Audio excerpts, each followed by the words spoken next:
Bonjour, nous sommes ici sur le terrain del Manantial, un terrain d'un peu plus de 6000 mètres carrés. On le voit là, sauf une partie qui est cachée derrière des arbustes au fond. Et maintenant, on va vous montrer tout ce qu'on a fait, qu'on a réalisé en 2022.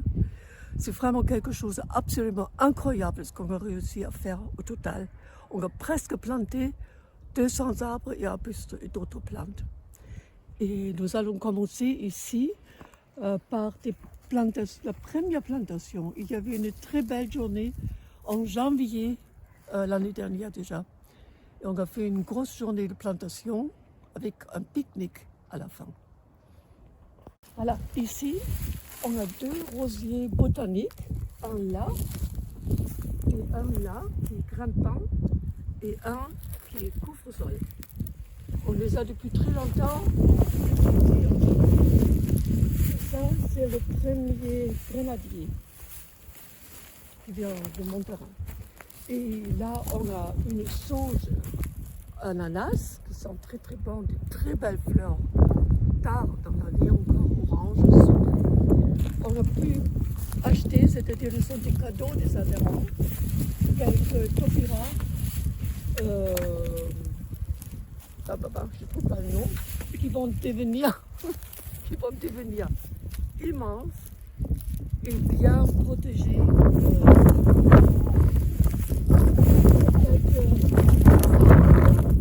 Là, il y a encore un rosier qu'on ne voit pas beaucoup. Un figuier. Là, encore un rosier. Ici, un cerisier franc. On verra ce que ça va donner. Ici, nous sommes un peu plus loin, toujours dans la même plantation de l'Aïd le long du chemin. Ça, c'est un féjoïa. Et un deuxième qu'on a planté là, dernièrement, c'est bien d'avoir 2 arbres. Ce sont des arbres fruitiers, c'est pas très connu, qui portent des belles fruits, la taille des citrons verts, avec un goût, un mélange de fraises, ananas, bananes, des bonbons. Ici, nous avons maintenant 3 oliviers. 2 qu'on a déjà plantés il y a pas mal de temps, qui n'ont plus eu de feuilles, qui ont végété dans des pots au soleil pendant longtemps, pendant des années. Elles sont vivantes, elles ont des feuilles, toutes les 2. Et à côté, des rosiers grimpants qui vont peut-être une fois former un arbre. Et le dernier olivier qui vient de Villeneuve, on nous a donné très récemment et il est en pleine terre maintenant, il est heureux. Là, nous voyons la haie du Nord qu'on a plantée au printemps l'année dernière aussi. C'est un brise-vent, on a choisi des Eleagnus et des aulnes de Corse surtout, qui poussent très vite. Et on voit, ils ont déjà maintenant, après même pas un an, une belle taille. On a complété avec là-bas, on avait planté 2 chênes. Et un des chênes, voilà, on le voit, il est tout petit, mais il a une belle racine qui va profondément. Là, nous sommes à la 2e haie au nord, une haie plus basse, qui va nous protéger du vent aussi, et qui commence par un genévricade, qui est encore tout petit. Et la voisine nous a donné des noisetiers, on a pu acheter d'autres. Et après, ça continue, par exemple, avec un sureau, avec un cerisier Sainte-Lucie et un pistachier lentisque et d'autres. Ici, nous voyons une collection de grenadiers. Nous avons choisi 2 grenadiers de chaque variété, qui sont des variétés très adaptées à notre climat. et au sol que nous avons. Nous sommes toujours dans la même ligne, mais plus vers l'est.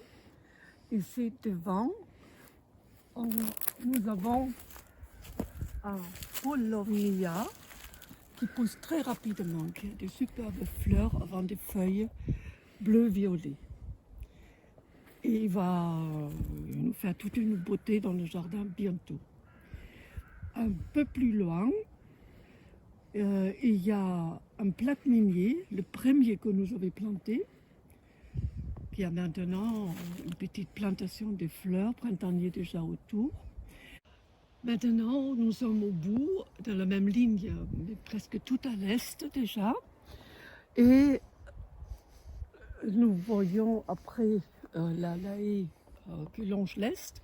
Mais ici, devant nous, nous avons un ginkgo, le ginkgo qui va devenir très très grand. Il a besoin du temps pour pousser.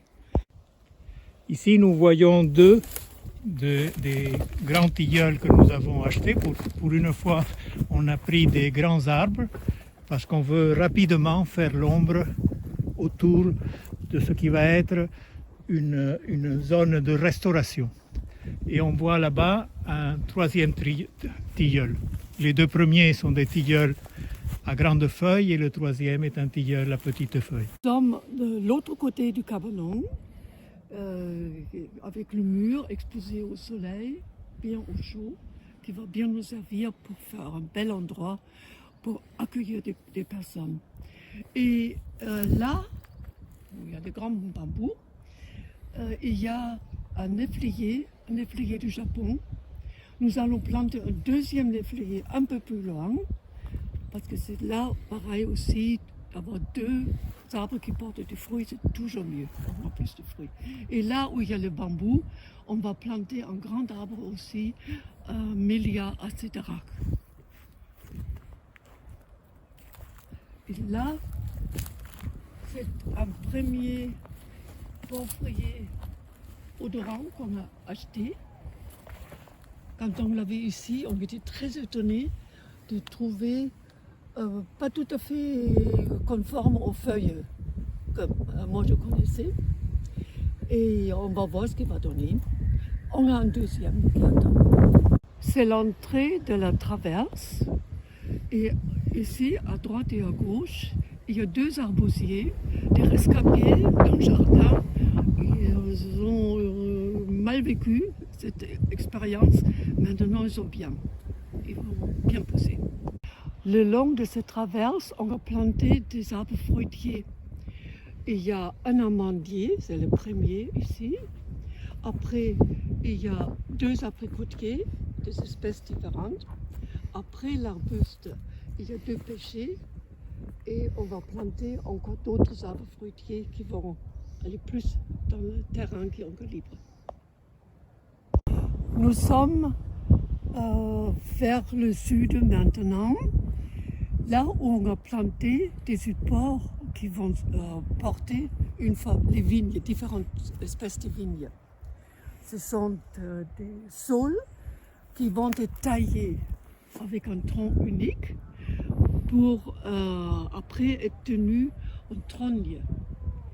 C'est-à-dire, on va couper, tailler tous les 2-3 ans, toutes les branches pratiquement, pour que se renouvellent et poussent de plus belle pour supporter la vigne. Deux arbres derrière font partie de cette plantation. Ils apportent de l'azote. Ce sont des sophoras. Et une autre ligne avec 1, 2, 3, 4, 5 arbres qui vont supporter plus tard le kiwi. Nous voyons là devant nous pailler les 3 pistachiers Vera. C'est un risque qu'on prend parce que ce sont des arbres fruitiers qui ont besoin plus de chaleur. Alors on espère vraiment que ce temps très dur de presque 15 jours de Mistral, ils vont le supporter. On va le voir bientôt. Et il y aura à côté des myrtes de Tarente qui font des plats. Nous voyons ici beaucoup de verdure. Ça, c'est ce qu'on a sémé en automne. C'est la deuxième semence dans l'engrais vert. L'avoine, c'est essentiellement de l'avoine. Mais on voit aussi des repousses de l'engrais vert qu'on avait sémé au printemps avant. Là, ce sont des moutardes blancs, des fleurs jaunes. Et on pense qu'il va y avoir d'autres fleurs. Il y avait des cosmos dans la première semence, il y avait des tournesols, et il y avait plein, une multitude de fleurs et des graminées. Et on pense que certains vont revenir. Là, nous sommes au cœur du terrain. C'est le premier arbre qu'on a planté, en 2021 déjà, au printemps. C'est un souvenir de Béatrice, la femme d'Andrés, qui avait cette fameuse ferme au Venezuela et qui est venue ici, qui a travaillé dans le jardin Nectar. Et on a planté cet arbre pour elle, en souvenir de ce qu'elle a fait, ce qu'elle a apporté et toute sa présence qui reste.